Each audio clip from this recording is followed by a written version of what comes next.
My dad sent me a text at 2 in the morning, grab your sister and get out now. Do not trust your mom. So I did exactly that. The phone screen was practically burning my eyes in the dark of my room. 3 short sentences that seemed insane until they made perfect sense. My dad was on a work trip in Seattle, 4 days in one of those monthly trips he took for his consulting firm.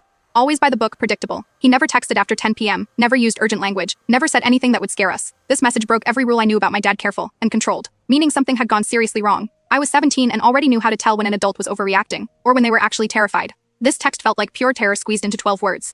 I threw the covers off, grabbed whatever clothes were on the floor, pulled on jeans and a hoodie, while my brain tried to process what it meant. Do not trust your mom. My mom was downstairs in the living room, where I had left her an hour ago, watching true crime docs and drinking wine like pretty much every night. Normal suburban mom behavior, nothing weird or suspicious. But my dad would not send this without a damn good reason. Telling me to grab my sister and run meant immediate danger, not paranoia. I shoved my feet into sneakers, grabbed my backpack, dumped out the books and threw in my laptop, charger, and the $300 in 20s I had been hiding in my drawer, for reasons I never really explained. Suddenly, that money became the most important thing I owned.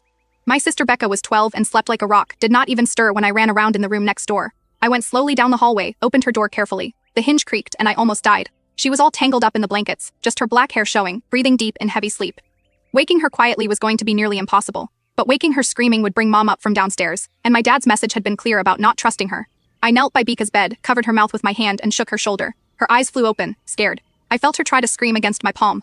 I made the shush sign and put my mouth to her ear, barely a whisper. Dad sent an emergency text. We need to leave right now without mom noticing. I will explain everything once we are safe, but you have to trust me and stay quiet. Becca's eyes were huge with fear and confusion, but she nodded.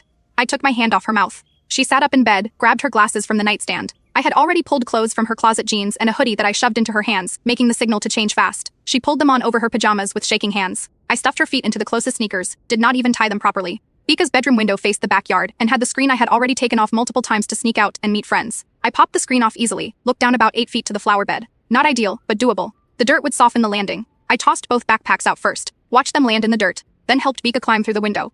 She froze at the edge, looking down with a panicked face. I grabbed her wrists and lowered her as far as I could before letting go. She fell the rest with a muffled thud that seemed deafening in the silent night. I jumped right after, rolled to absorb the impact and twisted my ankle a bit, but it held.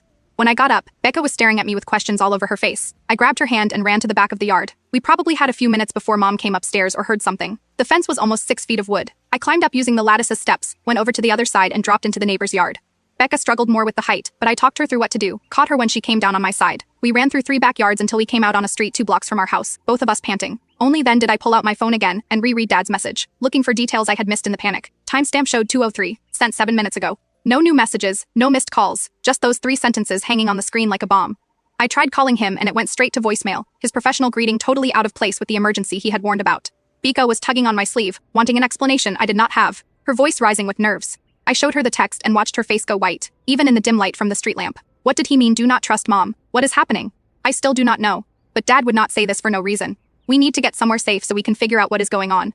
I was trying to sound calm, even though I had no plan beyond getting out of the house. We were on a residential street at 2 in the morning, nowhere to go, and unable to reach the only parent who had told us to run. Then my phone buzzed with a new message, this time from Mom. Where are you girls? I heard noise upstairs. The casual tone seemed so wrong for the situation, like she wanted to pretend nothing was happening. Or maybe for her nothing was happening, and Dad's message was the problem. But I kept coming back to those 12 words, the precision of the warning, the fact that Dad's phone was off now. Another message from Mom appeared before I could decide what to answer. This is not funny. Come down now or I am calling the police. The threat sounded strange, because what would she tell the police? That her teenage daughters left the house at night. We were not missing, or kidnapped. We had left on our own, following Dad's warning. Unless Mom had a reason to want police involved, unless she wanted to force us back with official authority. Becca was crying softly. That scared crying of a 12-year-old watching normal life explode at 2 in the morning. I put my arm around her shoulders and kept walking, taking us toward the 24-hour convenience store 3 blocks away. At least there would be light there, people who could see us, minimal safety, while I figured out the next step. My phone kept buzzing with messages from Mom, each one more anxious than the last, from confusion to anger to threats.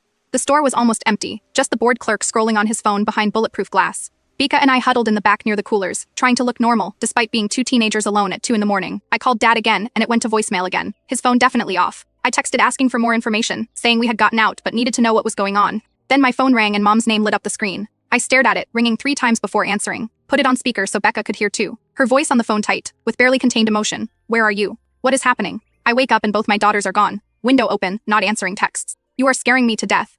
Sweetie, she really did sound scared and lost. Nothing in her tone suggested danger or threat. But my dad's message kept hammering in my head. The urgency, the precision that had made us run. To continue, tap the arrow in the bottom right corner and copy the link, then tap the CapCut icon in the bottom left.